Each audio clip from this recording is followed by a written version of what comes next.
I've uploaded code and two objects that should speed up our analyses on the shared folder. And you can't see this now very well, but I'll talk you through it. And then, so there are two files for the resource selection functions, the RSF, and then there is RSF multiple animals. And we will only look for now at the RSF. And the multiple animals, that is there so for reference. And if we should have time left, then we can look into this. And for each of these R files, there's also always an HTML. So this is an HTML that was created by just running the code. Yeah, so that is when you get stuck somehow, you'll see at least what should be there. And then there are two RDS objects. That's where I just saved the CTMM models for Scylla, which is the animal that we're going to use, because the CTMM select function always takes a little while to run. And so if you want to benefit from this, you have to put that file in your working directory. Yeah, but the code will run also without it. It will just then calculate it itself.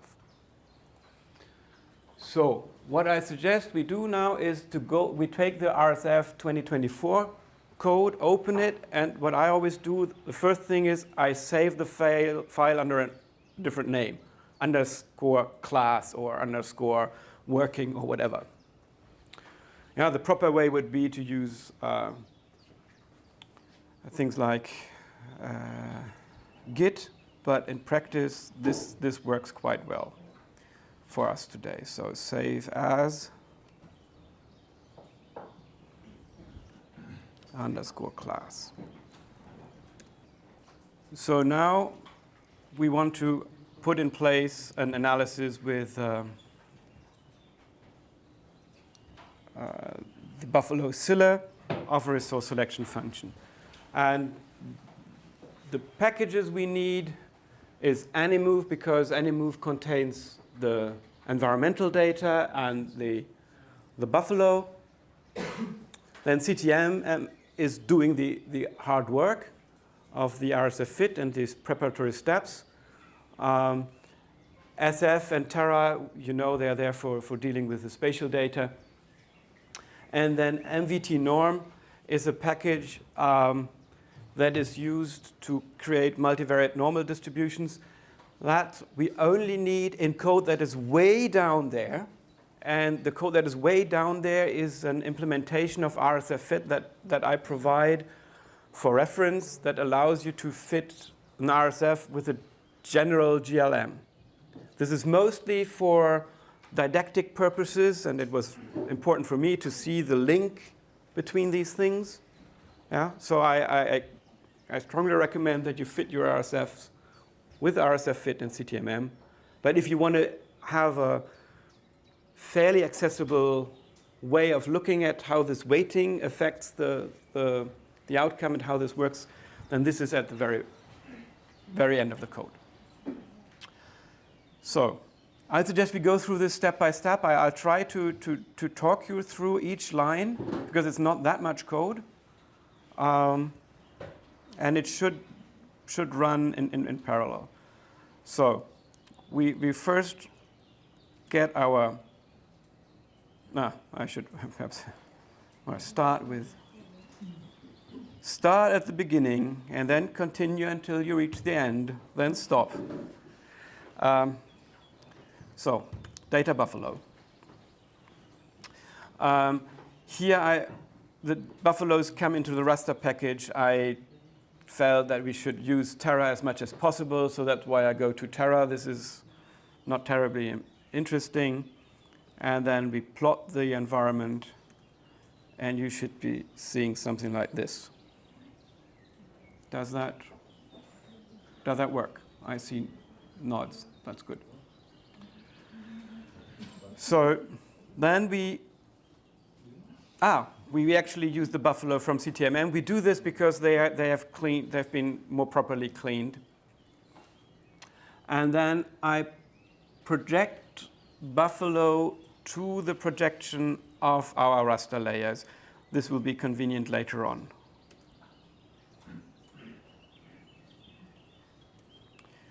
So, and then here this is just to see how things look like.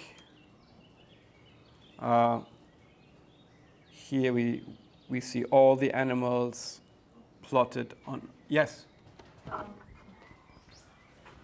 Sorry, I'm having some issues to just plot the rasters. I don't know if. Interesting. No. Yeah. Okay. Okay. That was it. You know more than I do. What did you? I restarted R and then the plotting worked. Oh, okay. Yeah. Good. And you might ask yourself, why do we create here this buffalo as a move object? I do this just because I happen to know better how to plot these move objects than the CTMM objects. Yeah. So that's just purely for my benefit in plotting things. The actual work, there we need it in the TTMM format. So, and as I said, we will only be working with one animal, namely Scylla, and we start with plotting Scylla. So this will by now look familiar. And now we go back into CTMM and select the object or the data corresponding to Scylla. So, as I said, for the RSF fit, we need to tell it, or we need to know how autocorrelated the data are so that we can calculate the proper weights. And for this, we do what you are now experts in, fitting a CTMM model. And we start with a guess. And there's one thing new for you, I guess. So we start with this guesstimate, which is super fast, and which is then provides the starting point for the select function. And the one thing that we have to add here compared to what we've done before is we have to tell it that we are only interested in a CTMM model where the home range is circular. Yeah? Because if it's not circular, then for reasons I don't understand, it's really hard to get proper estimates then in the RSF fit. So that's why we force it to be circular. And that's just one thing that is to be taken into account. And then here, this is a complicated way of saying, please. So what we want to do here, it's this line, calculate the CTMM fit, and all the rest is only there to say, well, if you have this file already, then please load it. Otherwise, you have to calculate it. And if everything works well, then this should be super fast because it will have loaded the file. If it starts to calculate, that means it didn't find the RDS. I think it would depend on where people's working directory. Yes, absolutely. So that's why I made this sneaky comment earlier, just to say, well, you now have to put the RDS where your working directory is. Yeah. No, absolutely. So if it doesn't work, then you could stop it if you wanted and copy the file into the working directory. That would be probably the fastest. So now, for the RSF fit, we want to do things as a function of the environment. So we have to tell RSF fit which environmental layers we want to use, and one way of doing this is to give it a named list, so a list where each layer has a name of rasters. Note that here it's a list, a named list of rasters. So it's not Terra objects, it's rasters for now. The cool thing here is, in theory, these rasters could have different projections and so on and so forth, because Chris is taking care of this internally.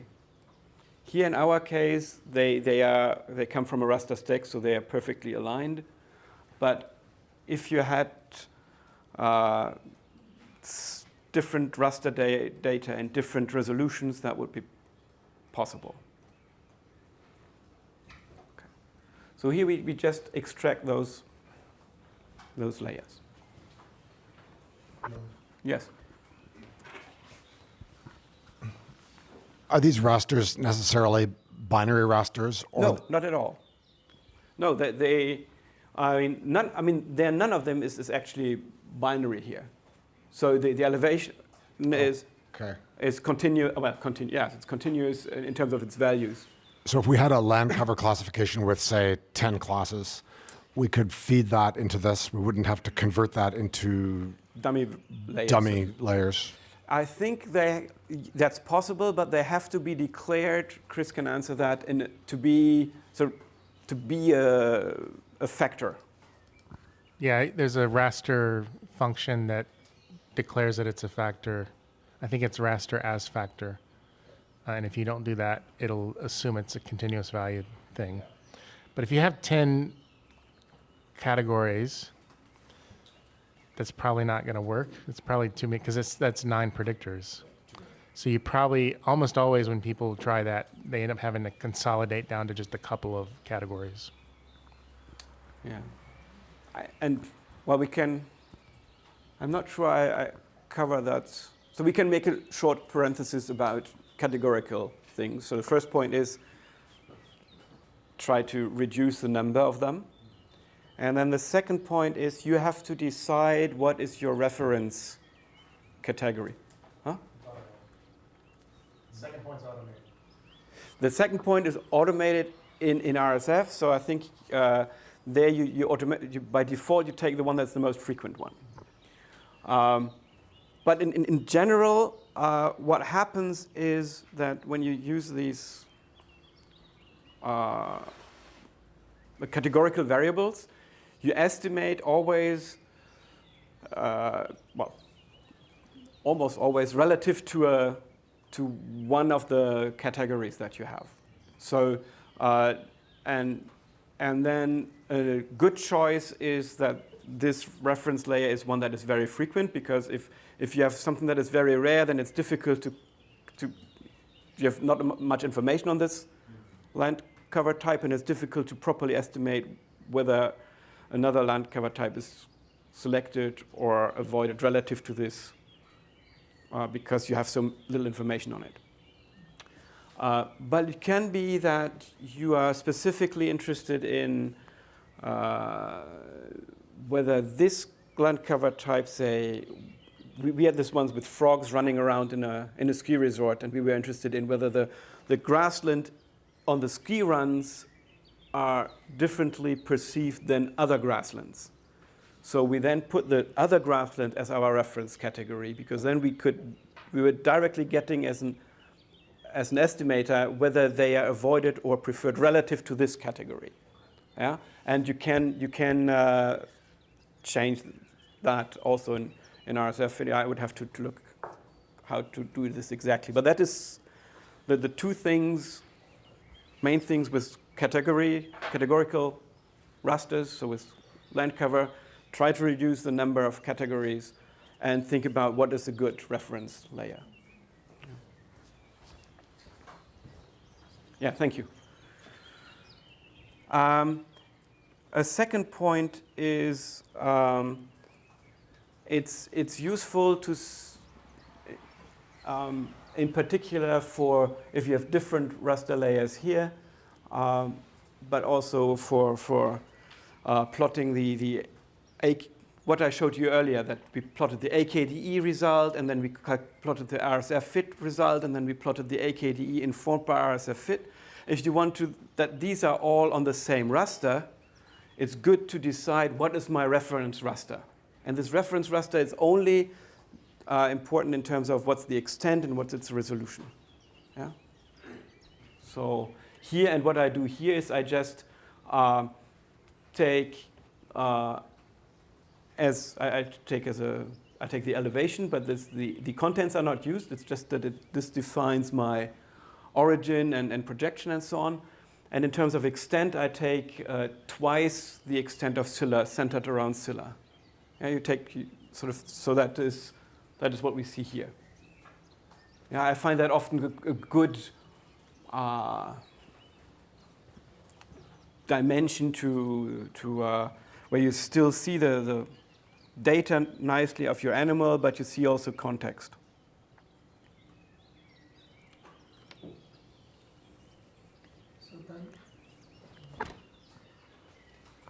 Times two just tell us that it should be centered around Scylla, but give us twice the size of buffer around. Yeah. So what? Okay. So you if you crop with so extent Scylla is really just the bounding box of Scylla. Okay. Yeah. And if you then multiply it by 2, that's a fancy thing you can do with extents. That just makes it twice bigger in both directions. Okay. Perfect. Yeah.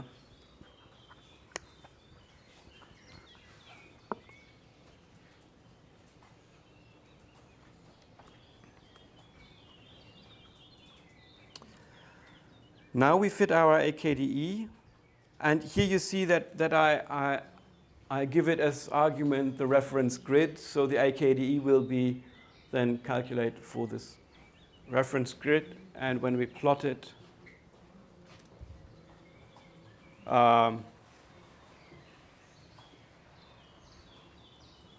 this is the classical plot, where you get by default the 95% home range plus the uncertainties around this 95%. And if you now want to extract a raster layer with the point estimate of the AKDE, then there's this function CTMM raster that will give us a raster, and the argument that I typically use is the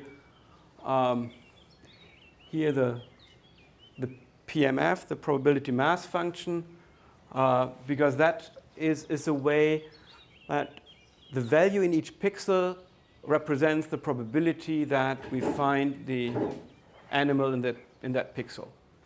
So the values sum up to 1, and each pixel is just a probability, something smaller than 1. So now, this is your model. I mean, you're used probably to LM or GLM or whatever, and that is now we put in RSF fit. And we have, in terms of data that we need to provide, we have 3 elements. We have Scylla. Those are the occurrence points where we observe the animal. We have the AKDE. This object gives the information on the weights of the individual Scylla observations. And then the last argument is our list with rasters. And RSF fit will now, for each of these raster layers, calculate the betas, so the selection coefficient for that raster layer. And on top of that, it will calculate for us the home range center and the size of the home range. Yeah.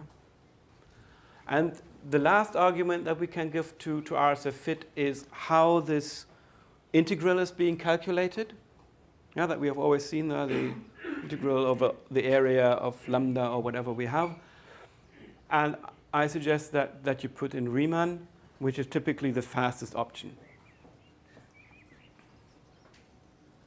Yes?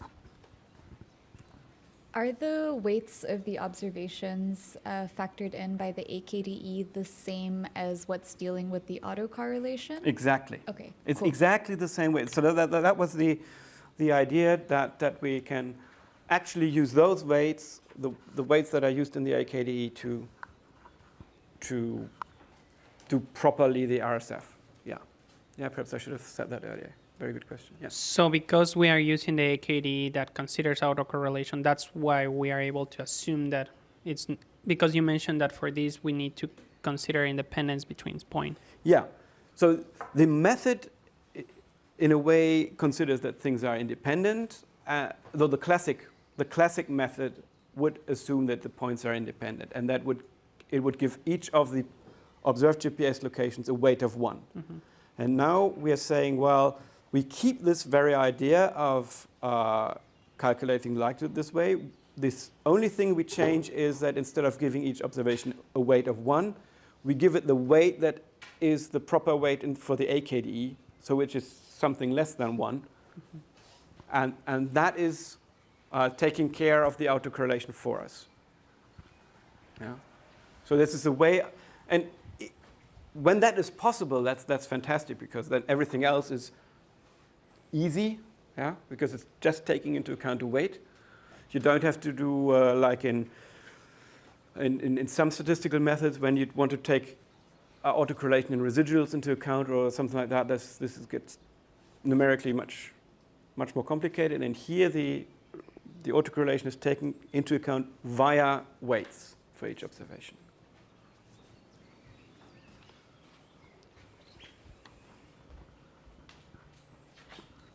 Sorry, I'm still trying to wrap my brain around this fully.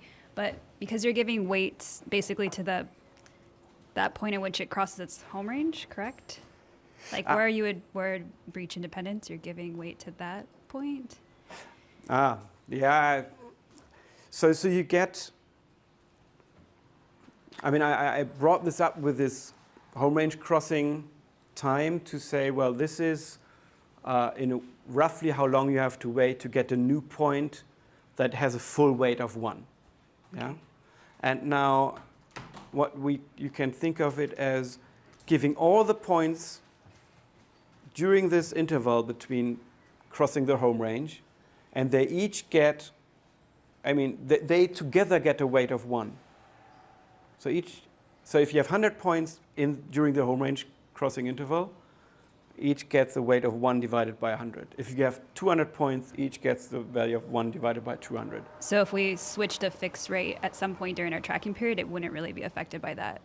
Exactly. Okay. So what would happen if you changed the ratio, then during those periods we have a higher rate, the individual points would get a lower weight than the ones in the more rare rate. But that's also one of the beauties. Cool. Perhaps I didn't push this enough. So that's one of the beauties of RSF here. This can work with completely irregularly sampled data. So it's because it's taking all the power of CTMM to the RSF world. Yeah. Thank you. So question out of curiosity, because earlier you mentioned that it was a isotropic AKD, and so it should be circular. Circular. But is that expected at the shape, or am I missing Oh, something? it's not really circular in the end, because for the AKDE it takes the different locations, Okay. and that makes it then non-circular. The underlying Okay. model is indeed circular, but then the AKDE. So each of these thingies that you put on are symmetric. Yes, Chris.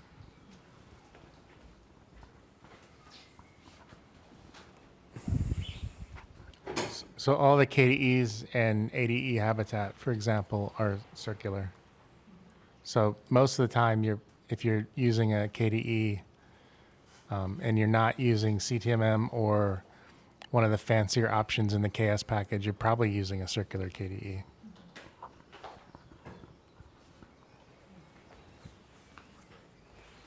So I always think of these as sort of little hats that you put on each of your dots or your location, and you sum up your hats. And these hats are now symmetric. Yeah.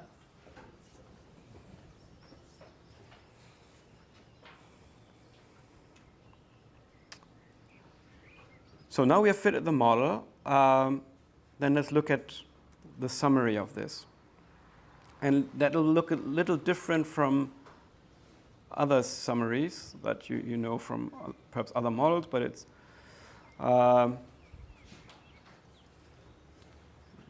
you have essentially 3 parts. So this is telling us, because the output of this is, again,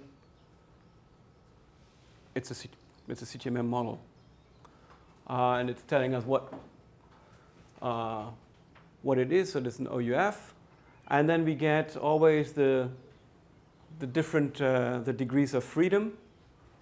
And so this is the area is about the degrees of freedom that are corresponding to the effective degrees of freedom that we have in our RSF. And now this is the part that we're interested in.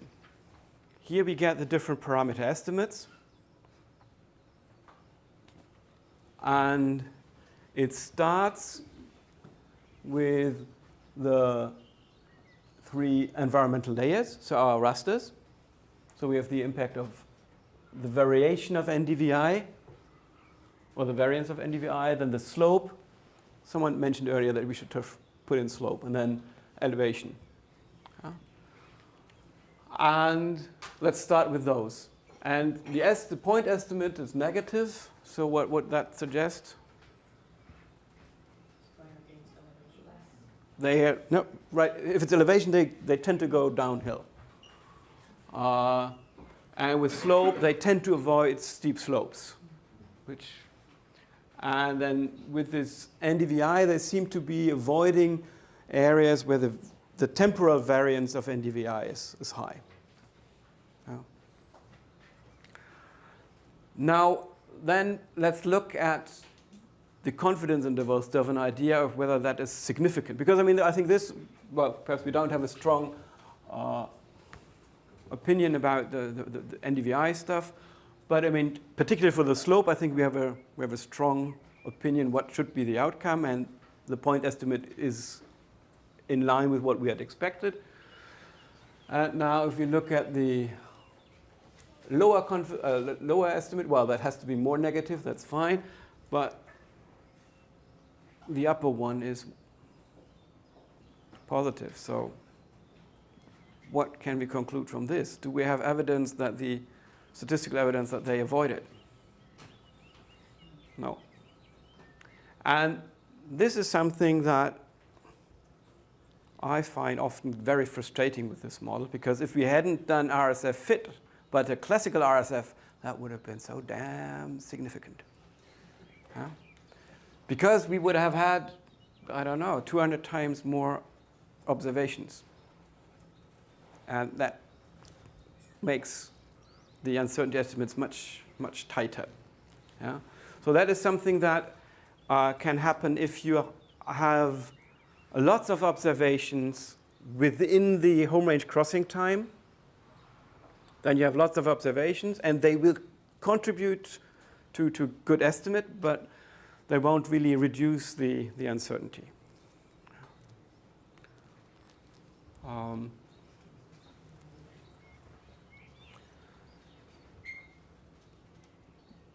So, and then, perhaps one thing that is that Chris always puts here are units. So it is in, because what does this thing mean here, right? We've just looked at the direction, so it's avoiding it, but how much?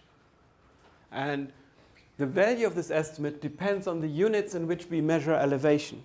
So if you measure your elevations in meters, or in feet, or in whatever other unit you use, you could use it in kilometers, then you would get different values here. Yeah?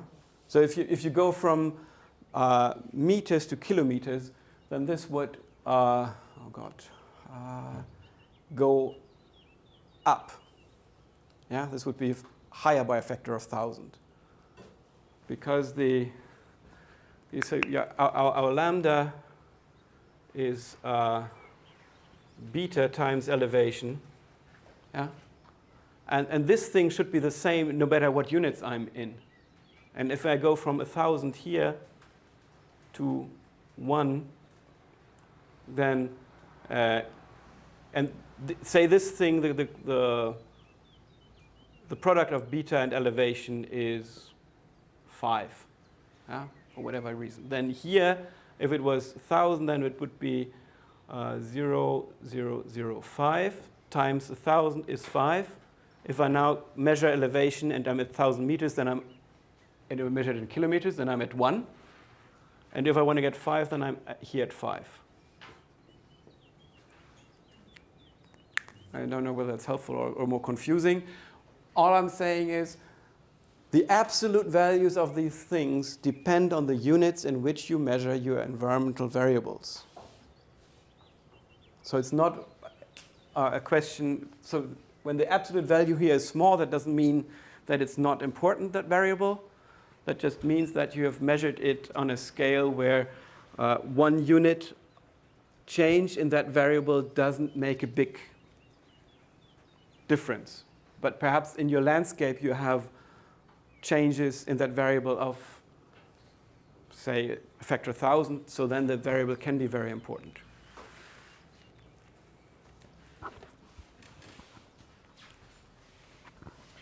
I wonder if you might just take a step back and explain your logic for the interpretation of the estimate in relation to the confidence intervals. You did that for slope. Yes. And you said we do not have statistical evidence to suggest that they avoid slope. Yeah. Could you explain that and then do the same thing for elevation and variance and DVI? Yes. So, I mean, the typical idea is if you have, here is your, how would you normally do this? Say this is,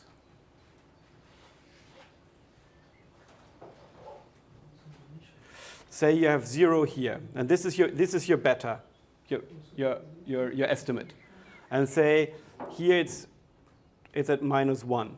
So this is something where we say, well, it was here it's at -0.1. Okay, -0.01. Okay.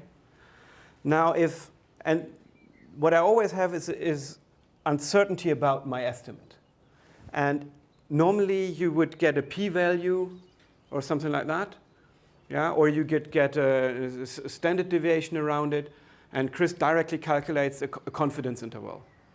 So you get here the 95% confidence interval. And when your 95% confidence interval crosses 0, that means it's not significant at the 5% level. That's what I thought you were doing for slope. Yes. But it seems like they all cross through. They all. So none of them is statistically significant in this particular model. Yeah.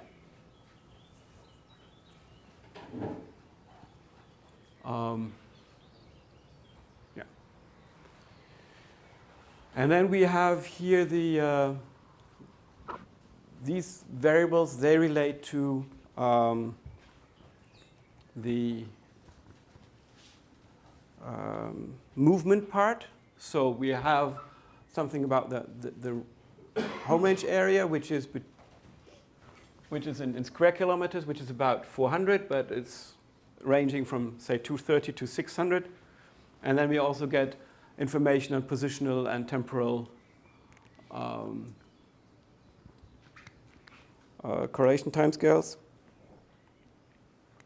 And then on top of that, speed and diffusion.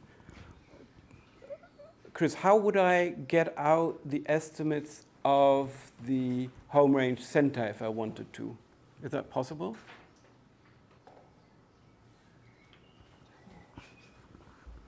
Because I promised you that we could get those, right? I mean, I said we have the home range, the virtual home range center plus the size. The size is what we have here, but Yes. So there's a slot in the fit object, which is mu for the mean, and a slot COV.mu for the covariance of the mean. Okay, thank you. I think there was also a question.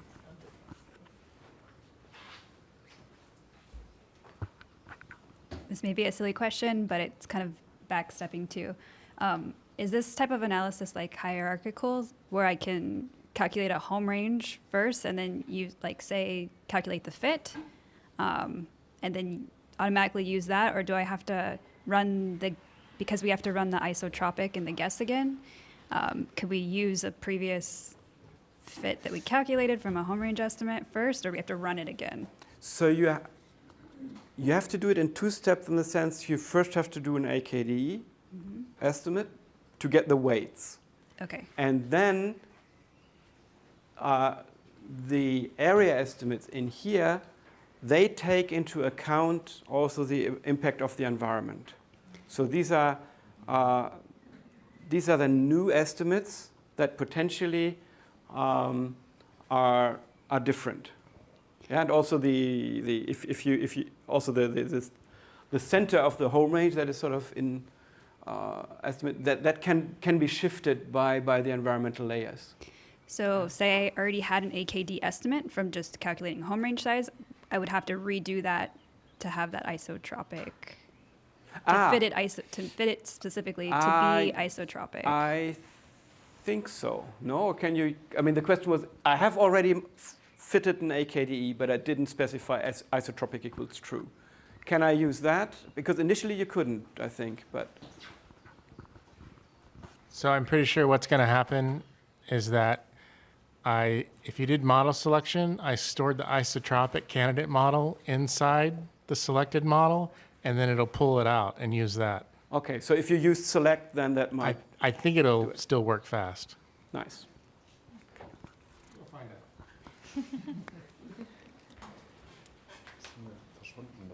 out. Okay. Ist einfach vielleicht, nee, irgendwann sagt er, jetzt ist mal gut. Oder? Ist vielleicht einfach der Rechner, der gesagt hat, jetzt. Ja, sollte wieder passieren. Der verabschiedet sich also.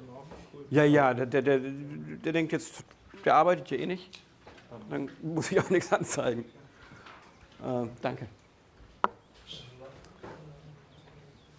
Okay. And so you, yes, now I really understood your question. So if you have already an AKDE, you should be able to pull it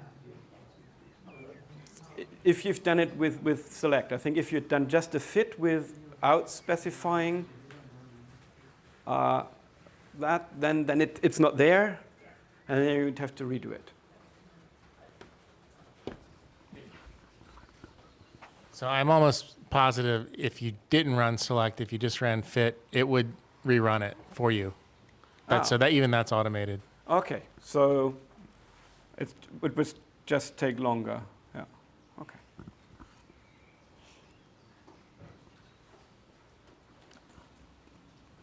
Yes, please.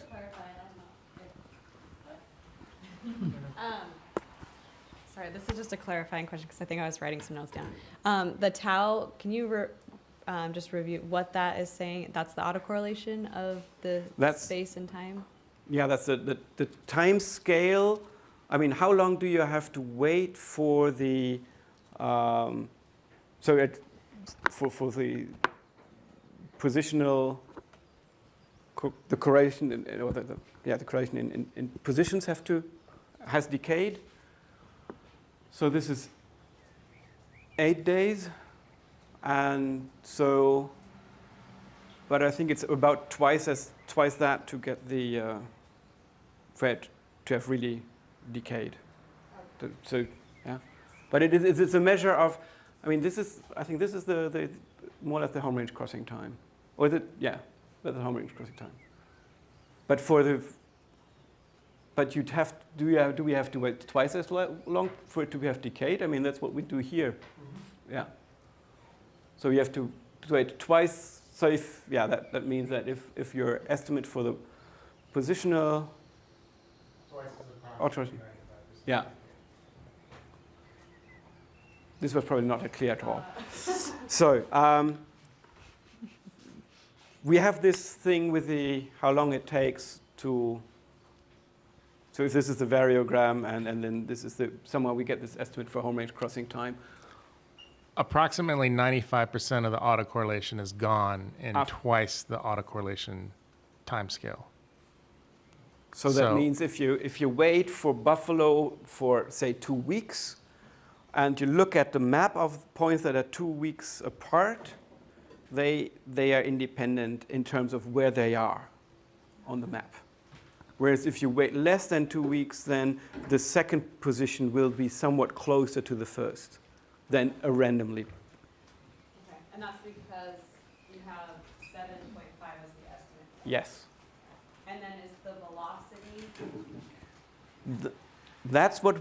That is something that is particularly important then later on for the SSF, because the SSF assumes that this thing here is independent.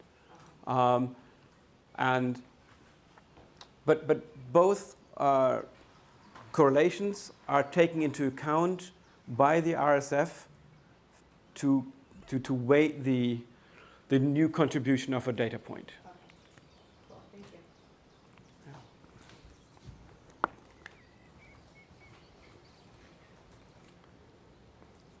Yeah, but I think, yeah, you have to wait for twice of this for things to become independent relative to this thing. And for position, I feel this is still roughly something plausible. Velocity is a bit more complicated, but you can still, I mean, velocity has these two components of direction and how fast you are. And if you wait, say, for this animal 2 hours, and then you look, you check where, in which direction it is going and how fast, that will be, you can't predict that from what it is doing now. Yep.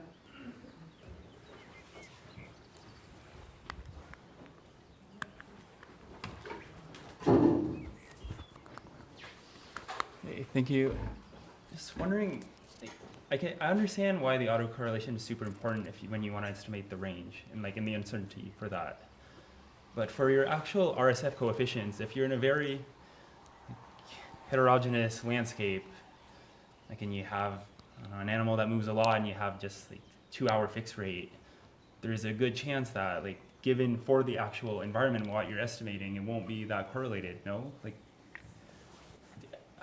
How is the way the autocorrelation works and considers that in the estimates here of the RSF, is it the same way that it's accounted for the estimation of the range as a whole? And is it as important to consider this if you have, again, a very heterogeneous landscape? Would be my question. I mean, I see the intuition. I mean, I see when if the animal has sort of directly around it all the options.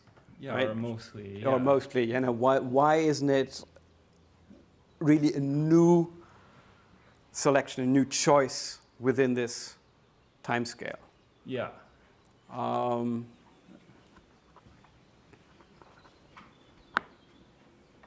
a step selection function. Use their own model. Yeah. So there you can do that. I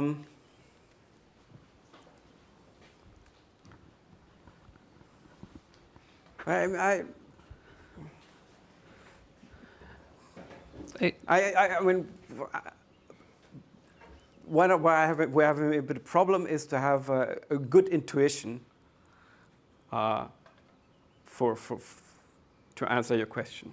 I mean, yes, we have tools that work at this time scale or twice that time scale, and that would be the step selection function, and that's what you could then use. And one thing that we observe there is, though, that the selection estimates you get at this 2 hour time scale, they are not the same that you get at the home range time scale, or at the home range, so at the RSF time scale. They don't, sort of the W functions, the selection functions, they're not the same. They're related, but they're not the same. And so there's something happening that means that it's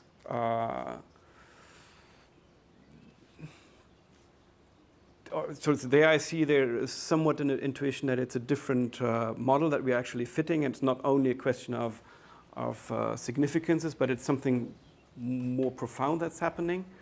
Because in a way you could say that on the time step of 2 hours, the availability is very different. But I think that's intuitive. And therefore you get different selections than when you wait for what happens in the long term. And the difference between these things depend a lot, as you suggest, on the degree of the fine-grainedness of the landscape. The more you have everything on a local scale, the more similar will be the two estimates. And if the landscape changes at much larger spatial scales than what the animal does within a, say, 3 hours interval, then the two models will be more different. But I still haven't answered your question. So just to try to kind of like understand in that sense of the question. So the AKD is only considering position regardless of the context. Regardless of?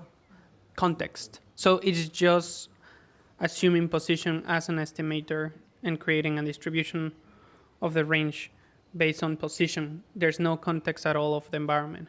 And the RSF is taking in consideration the environment using that AKDE to create a new structure, correct? So if the environment is heterogeneous, it only is possible to do it from an RSF point of view, not just an AKDE, correct? I don't know if I explain myself. If our context is specific species, it's so dependent on heterogeneity on the environment, I cannot estimate range just based on an AKDE because I need to understand the context of an RSF. Focus on the environment. So a kernel density estimator, it's asymptotically consistent. It will converge to the truth with more data at a certain rate. What will slow down the rate of convergence are discontinuities in the space use. So if there's very strong selection, that will slow down convergence. It'll still converge, but just at a slower rate around those discontinuities. The best example of that is like the river. The AKDE, or any KDE, will spill over the river where the animal doesn't go. And that will slow, that convergence at spillover area is slower than other places where there's the space use is more continuous. So it's better to have, when you have strong selection, to have that in the AKDE to go the next step. And you can also put boundaries in too. I mean, this how we can inform the AKD with the selection is coming in a few lines. I don't know if it's just listening about if we have an heterogeneous habitat around us, and so we imagine to some extent there is not too much autocorrelation. But if we are looking at a group of animals that is foraging, actually our autocorrelation in the effect, it's actually longer than what we expect, because if a big herd of animals is feeding on an area, it will take hours or days before that is providing you again the same resource that it's around you. So how is that taken in account? I'm living an area where I've been feeding as a big herd. This is changing now my food availability comparing to what I have around. So there is an autocorrelation that is actually longer. So now, if I get this right, then you're saying my environment is actually changing over time, and in particular, it's even changing by the action of this. By my organism. presence and movement. So I think it says that that RSF, it can deal potentially with time series. Okay. So if you had a time series of NDVI, then this or other remote sensing data that would pick up that the resource is changing, then you could put in such a layer, and it would use, if I get this right, then for a given position, observed position, it would take then the corresponding resource value at that time, at that space. So that would be taken into account in the selection. So it would explain why they are not there a week later, because it hasn't really regrown yet. No. Okay. So that's something that, So there the issue mostly is how do you characterize the environment at the given point in time? Because here, I didn't discuss that much, but here, so far in this example, we assume that the change, that there's no temporal There's no change. And clearly that can be a very wrong assumption. I mean, the temporal change is very easy also to take into account in an SSF, which we'll do in the afternoon. But it can also be done in RSF.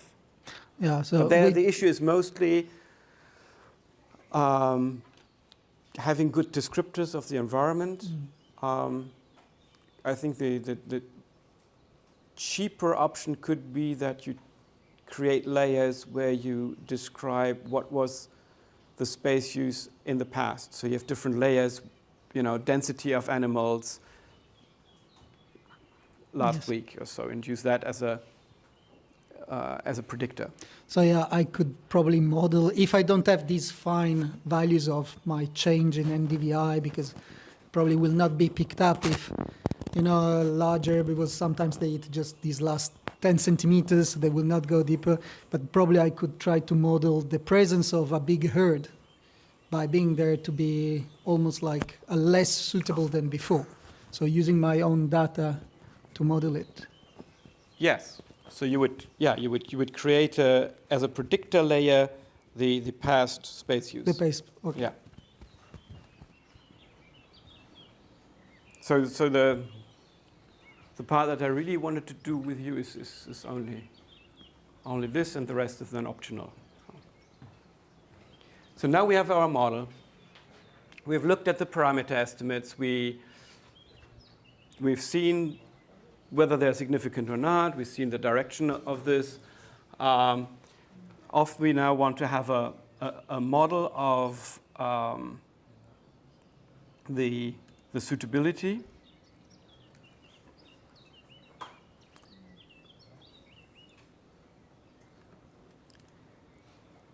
And here suitability means we remove this home ranging effect. Yeah? So we only create a map of how interesting or attractive a given point in the landscape is based on its local resources.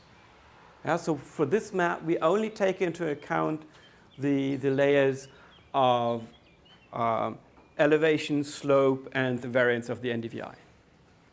And we automatically get our estimate plus a lower and upper confidence interval.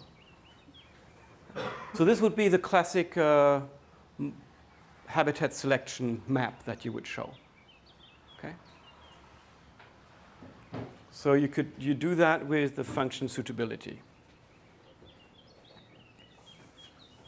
So this is a map of our W, if you wish.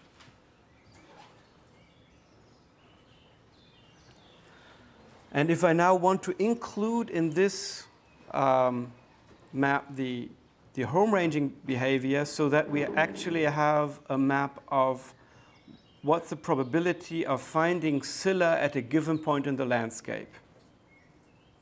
Then we do this with the function AGDE that takes as an input our fitted RSF, the raster layers, and the grid for which we want to calculate the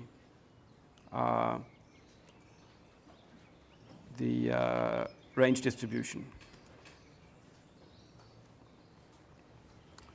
And then the default plot gives us in the background, in shades of blue, the relative probability, or the probability of finding the species there, and then we get also the 95% contour around it with its uncertainty. Yeah. And if you rather have it as a raster, as a regular raster that you can plot somewhere, then you can get this out with the function raster. And again, I pulled it out with the probability mass function so that the sum of the values in the raster sum up to 1.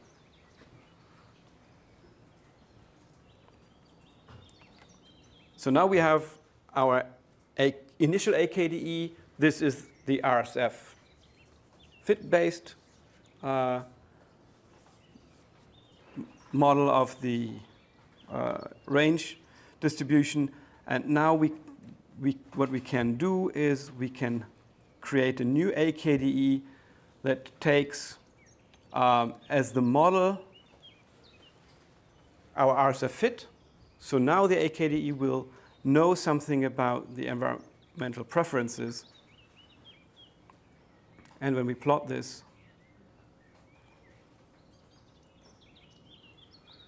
we get this.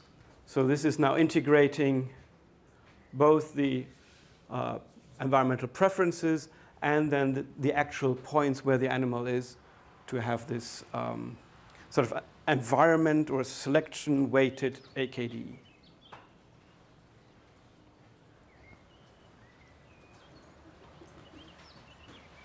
And Chris mentioned this earlier. To improve on this, we could now have in our RSF, we could include a layer on which side of the river we are. I haven't actually done this, so this could be fun to see what happens if we create such a layer and rerun the model, whether these areas here would actually disappear. Yeah, because the model should say, well, or the RSF should say, I'm not going to be there, and this then should give us a nice, clear line here. And the probability math that is here should be found on the other side of the river. I'm not understanding the distinction between the range distribution, which seems to incorporate the AKDE and the selection model, and the selection-informed AKDE. So I wonder if you might back up and just walk us through those two. So the AGDE here and the AKDE down here? That's right. Okay. Yeah, very good point. Here we use, one more step back. In our RSF fit model, we use the environment, so the raster layers, elevation, slope, and so on. And we fit this very simple model of home ranging, which is just the squared distance to the home range center. Yeah? That's what's in our RSF model. And what we do here in the AGDE, we plot exactly that. So we have, you can think of it as you first predict the suitability. That was this first layer here. You first have this. This tells us just how much the animal likes this or that spot, given what is there, just given the selection. So just based on NDVI, slope, and elevation. But then we had this part where we say, well, there's a center of the home range, and the animal likes to be close to that. Or in other words, it's not likely to be away from the center. Yeah? So this is just just a curve like this, or it's a two-dimensional Gaussian distribution. That you in a way put here on the center of the home range, and you multiply all these points with this Gaussian. This is the AGDE. That's the AGDE. So that is, in a way, that the AGDE is really the RSF model that shows both the selection and the home ranging. That's the AGDE. A simple model of home ranging. Yes. Not the movement informed. Not the movement model informed. It is only saying that we estimated this home range center, and we estimated sort of the size of this home ranging, and that's what we see here. And the movement data were included only to give a weight to each of our GPS points. But then the GPS points influenced the estimation of our model parameters, so the selection for the 3 environmental variables, and they informed the home range center plus the home range size. But then once we have these parameters, the GPS points are in a way thrown away to make the prediction of this or the prediction of the AGDE. Because it's purely the outcome of the estimated model parameters, which are the 3 parameters for the habitat selection, and then 3 parameters for the home range center, X and Y, and the home range size. So in a way, you can write down the AGDE, that model, we could write it down with 6 parameters. Whereas in AKDE, you need all the individual GPS points. Yeah? So it's because the AKDE it's taking each point and putting a hat on it and then summing up these hats. So the model stores a lot of the original information. Whereas here we use the points, the GPS points, in a way you can think of it as compressing the information of all the data points that we had in these 6 numbers to come up with, where is it? This thing here. This map is created with 6 numbers and the environmental layers. Whereas the AKDE, that map takes all the GPS points plus then the estimation of how big this hat is. And then I'm not sure whether this, and then here the AKDE down here, there we say, why throw away everything? I mean, this is nice and compact, but it's a shame to leave out our 3,000 points because we know the animal was there. To leave that out, we can do better. We can better describe the space use of Scylla because we have all its 3,000 points. So what we do here in this AKDE, we take again all 3,000 points, but instead of saying the landscape is completely homogeneous, we say no, there's areas that the animal prefers to those that it doesn't prefer. So we weight each pixel in the landscape by its suitability, and then that allows us to create a range distribution, that's the one that's coming up here, that integrates both the environmental information and how Scylla selects environmental conditions and all the 3,000 points. And then you get this. And that's why by integrating all these points down here, we know that Scylla was here, but our simple RSF model doesn't know that, and it can't integrate this phenomenon because we have a very simplified description of how Scylla perceives the landscape, because we tell it, well, you have your home range and you have elevation and slope, but it doesn't know, for example, that here is a river. I mean, our model doesn't know that.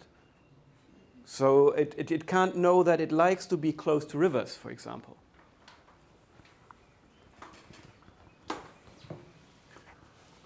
So when we take outputs from different animals and try to scale up to have a more general understanding of a species requirement, do we use the selection-informed AKDEs or the AGDEs? I would use the individual RSF fits and then create a global RSF fit that integrates all these individuals, and then I would use that. So I would, yeah, I guess that's what I would do. If the focus is on having a generalized vision of what environmental conditions the species likes. If you're more interested in, for your specific collection of animals, where they are, yeah, then I would always go for the environmental informed AKD, because that is more or less the best description we have for where Scylla spent his time in the past, and just predicting this in the future. That would be the best description of Scylla. Yeah. If you want to generalize, then we try to extract what we could learn about buffaloes from Scylla, but then we forget about the specifics of Scylla. Subtract out the particularities, for example, that habitat that wasn't predicted but that was used. Yeah, that would be then that's something that we have then as a challenge for improving our model, or we say, because that will always be the case, that you know your model is not capturing everything. So that's what you then write in the discussion, or if you're working with managers, then you would say, well, these are the main factors, but we all know there's more going on, and then either we do additional studies, or at least right now you point this out that this is happening, and then you think together what would be the best way of informing management by that. So in a way, when you have to come up back to make an analogy with very basic statistical analyses, if your data were coming from a normal distribution, perfectly, you were estimating the mean and the standard deviation of this thing, then you have summarized all real information that is in this particular sample for future observations in the mean and the standard deviation, because that's everything else that you know there is sort of the fact that you have that and that and that observation will not be more useful in the future than having the mean and the standard deviation. So the same is true here. If for whatever reason our model, or the statistical logic of our model would mean we can throw away the points afterwards, because everything that was to be learned is now in our model parameter estimates. And it's very useful to then look at the data and say, there's something missing. Because that tells us we have not fully captured yet what the animal does in our model. And that humbles us and helps us contextualizing the findings that we have, both for whatever audience we have afterwards. Yeah. Thanks. Sorry, just a case about the effect of putting a strong boundary, could be the river, could be a fence. Let's say we have an animal that the fence should work, the animal should not go out, but now the animal is going out. Would this model anyway not consider, because now we are saying out of that we shouldn't have, or will still show it? And I mean, visually it's very easy for us to say, like, a lion is leaving the fence, and then we have to act. But it was just, what is the output of what we have now if we say it shouldn't, and actually it does go out? It's easier for me to answer that in the context of an, well.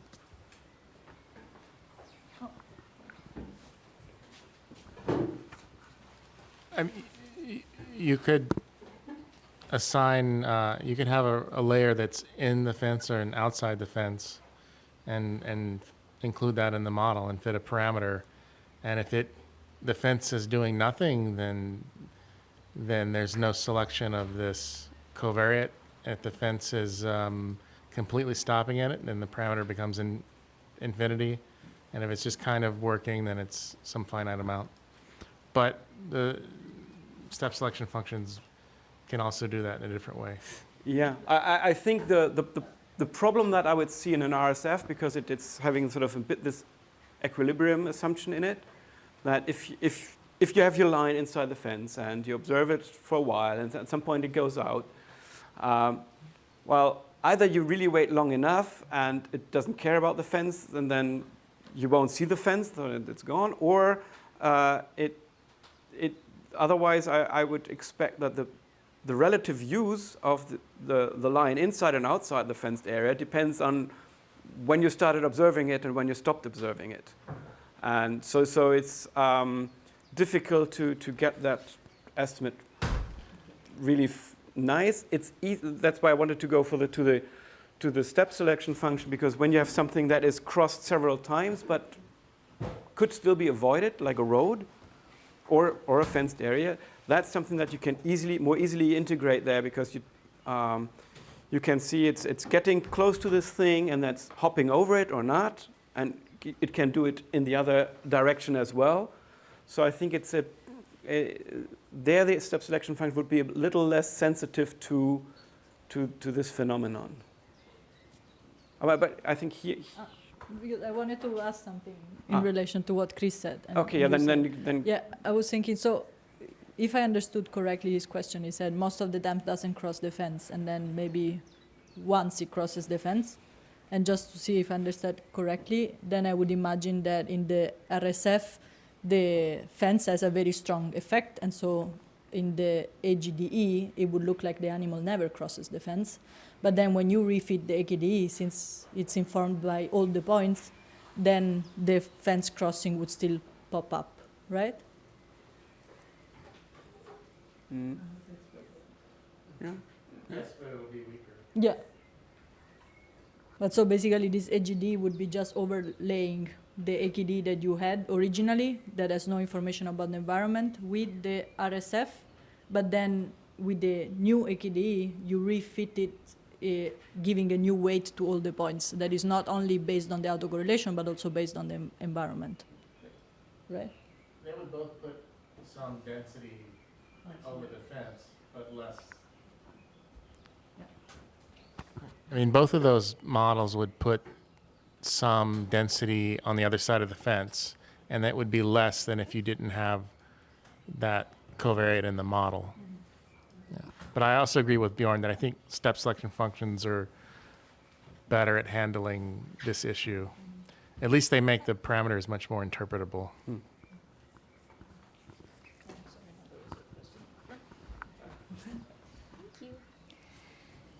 I think I'm struggling to see how when we call the AKDE function that we're not just doing something that is circular or nested, because when we assign the Scylla RSF to CTMM, that itself earlier on with the RSF fit function has Scylla and the AKDE within it.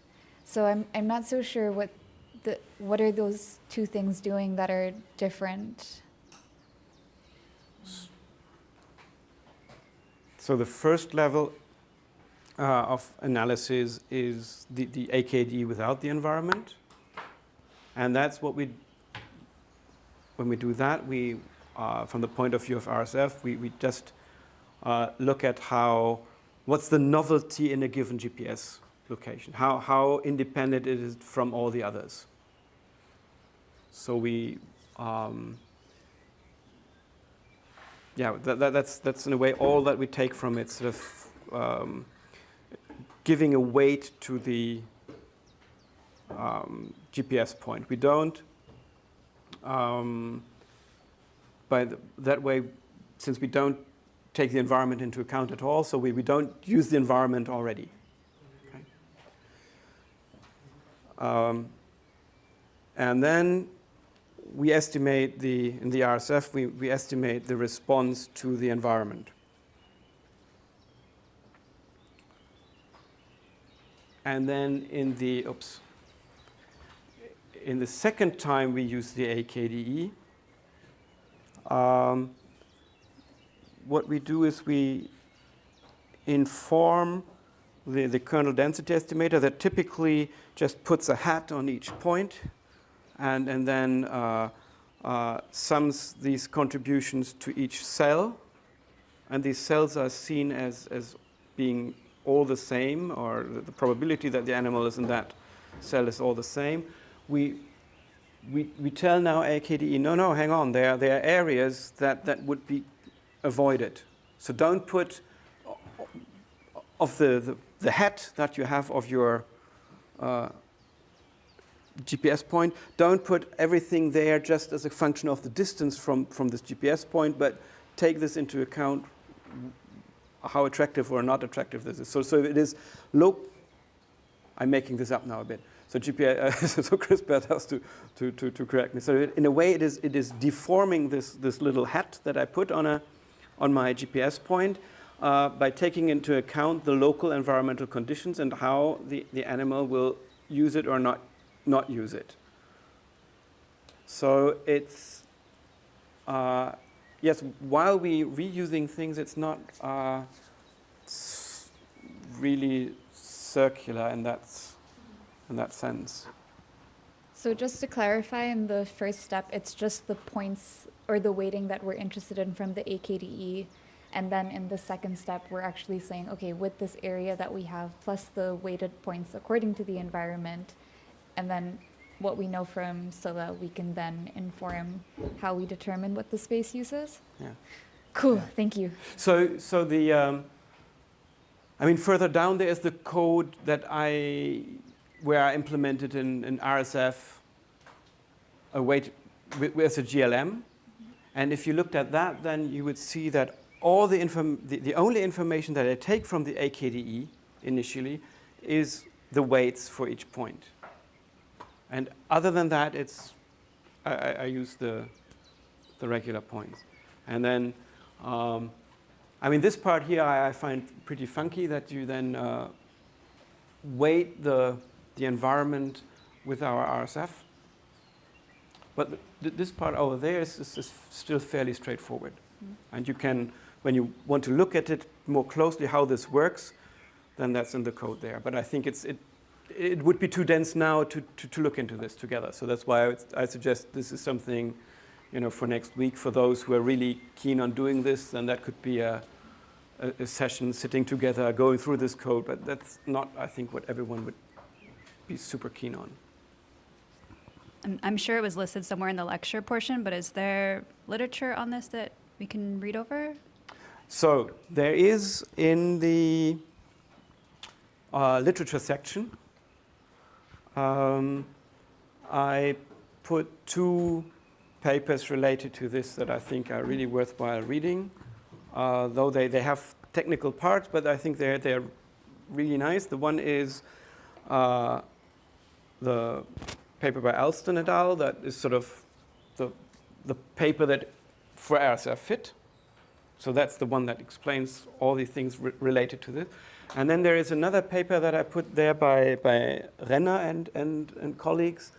That is a general paper more focused on the species distribution modeling audience, how to model data where you have observed locations of the presence of something. So they're not thinking of movement in particular, but they're thinking of this situation that you have what is called presence-only data. So you know where the animal or your species was, but you don't know raster it was there or not there, just you have the points. And that is a super useful paper, I find, because it introduces the statistical model that is underlying this. And I would recommend reading that as well. Though I think you could, if you're mostly interested in movement, go for the Alston paper first. It's 15 minutes, I think. Okay. Yeah. Cool. Right. Can I ask something? Sure. Can we then use the RSF fit to predict over other layers, future layers, or Yes. different environments? Yes. So it's like a normal model. It's a statistical model. You can now fit it anything. Here what we did is here for the. So for example, if you want to have the future suitability, instead of feeding it the same layers that we used initially, you could now have layers at a different area to say, well, where would I expect buffaloes to be, down here or somewhere else? Yes. But That it would you be can- specific to Scylla because it used the autocorrelation structure of Scylla's movement. So it would Yeah, be I mean, a the future idea scenario is, for Scylla. though the idea is that the autocorrelation structure, that we've taken care of it, so that shouldn't be too much the problem, but we only looked at Scylla, so we only looked at how Scylla responded to the environment. But there's the mean version. I think the biggest issue with the transferability is like if you fit a linear elevation model and the buffalo prefers low elevation here, and then you go somewhere else, and then it's going to prefer low elevation there, is that really the same thing? But if you're able to fit like a quadratic elevation model and you find like this intermediate range of elevations that the animal likes because, certain plants grow and between these elevations, then that would probably be transferable, whereas like a lot of linear models might not be. Yeah. My feeling, I mean, you'd come back to all the discussions about transferability of ecological models, statistical ecological models, and it's the same. That's not specific to this. It's just, can we expect that even if we integrate elevation, I think squared, I think that would really go already a long way. But I mean, if you wanted to use this in a completely different area where it would fail. I mean, so I think. But this is a discussion that is a big and long one as to first what variables should we put in here. I mean, we barely touched that. I mean, we use these three. So the focus here was only how do you technically do this? The discussion as to which variables should you be in there. How do you interpret this? And given this model, what can you? How can you then interact with managers? Is something that has to be done at a separate time. Yeah, well, I was going to touch a bit on that, but you kind of said it there. It's like the context, I think, is so important. Like what we were discussing quickly during the break is that there can be a functional response to availability. So like that's where you talk about like projecting that like below or over, where the availability of the different resources or elevation is different, and then they could select completely differently. Like say in this case, if like basically the whole area is mid-range elevation, well, maybe they won't have a strong selection for it, even though all their use is there. But when they go to a lower, like another area where mid-range elevation is rare, they'd still spend all of their time there, but then they'd have a high selection coefficient. Yeah. And that's like the part where like, when can you actually predict with this? Like when is it actually okay to predict?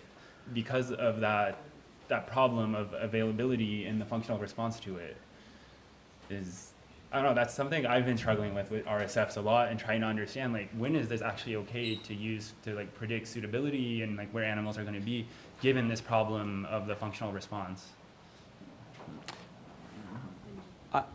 I guess part of the functional response, so which means that the selection for or against a certain variable depends on how much of that there is.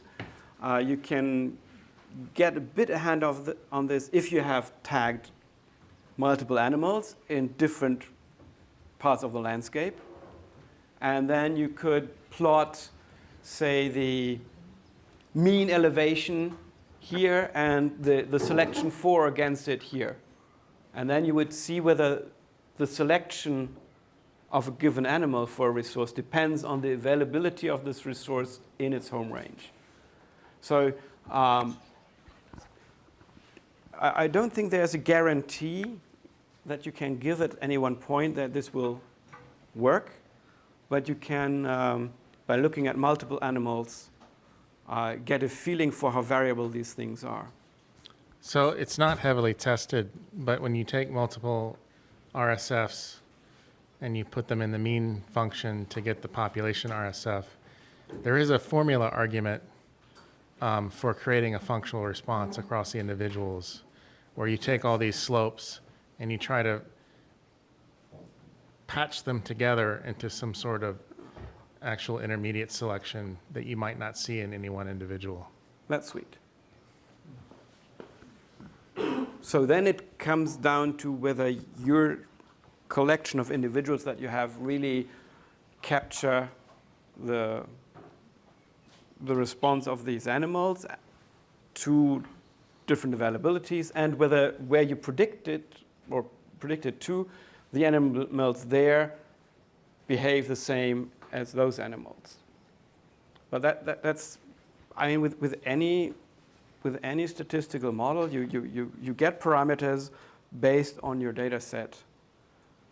And if you then apply it elsewhere, you make the assumption that what you extracted here in terms of relationships will hold in the future. So it's a cautious way of doing this is say you make your model and you take that as a basis for discussing things.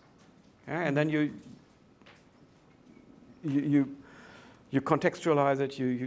I mean, normally it's you have some partners who will then actually do something.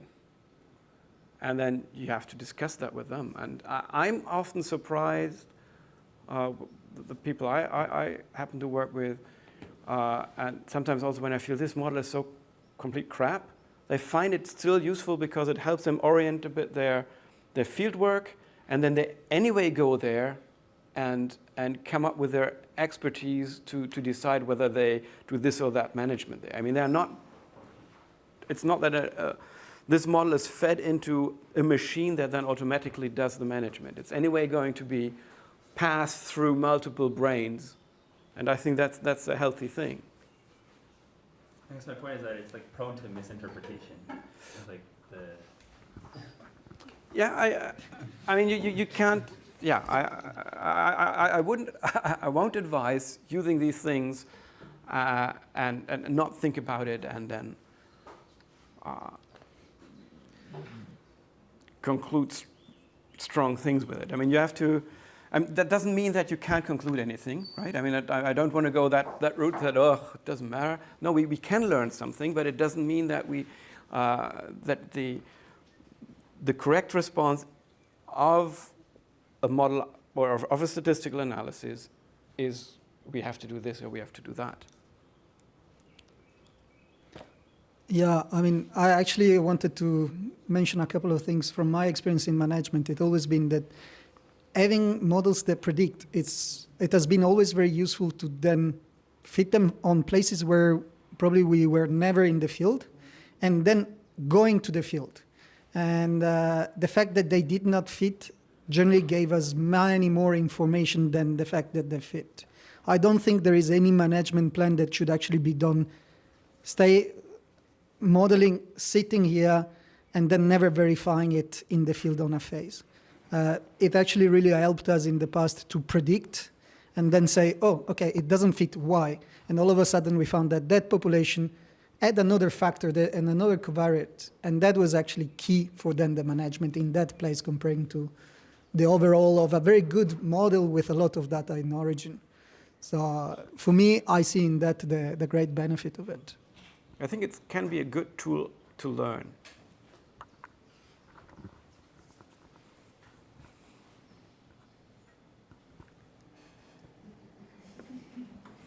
So I suggest we break for lunch, and then when we come back, we'll be looking at step selection functions. There's one thing. One more thing.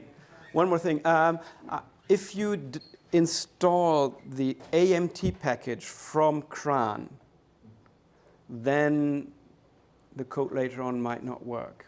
So one thing that we should do once we come back, but if you have time before, and you can do that, sort of install AMT from the GitHub package. Yeah, I mean, you've done this DevTools install thingy. Yeah. So you need it from cran for your. No, not from GitHub. Yes, because there was an error that was fixed a month ago apparently, and this new version hasn't really made its way to cran yet.